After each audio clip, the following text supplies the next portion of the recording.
பிவைடி வந்து செட்டிங் அப்போ manufacturing plant in Telangana. அவன் தெலுங்கானா என்ன சொன்னால் எனக்கு ரொம்ப பிடிச்சி போச்சு. 3 சைட்டு காமிச்சிட்டாங்க.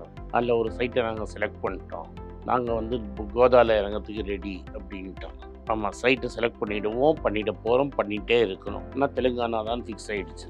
5லேருந்து 7 வருஷத்துக்குள்ளே ஒரு வருஷத்துக்கு 6 லட்சம் கார் விற்போம் அப்படின்னு எடுத்து பாம்பு போட்டான். இப்போ டோட்டலாக இருக்கிற கார் சேலே 1 லேக் தான் அந்த எலக்ட்ரிக் வெஹிக்கிள். அதை நான் 6 டைம்ஸ் விற்பேன்னு சொல்கிறார்.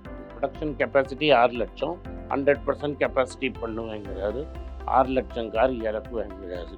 இவரோட போட்டிதாரர் வந்து டெஸ்லா. அவர் வந்து இந்தியாவில் மேனுஃபேக்சர் பண்ண போகிறதில்ல, பாம்பேயில் ஷோரூம் போடுறேன், இம்போர்ட் பண்ணி அவனுக்கு கேட்குறேன்னு வாங்கி தரேன்ட்டு.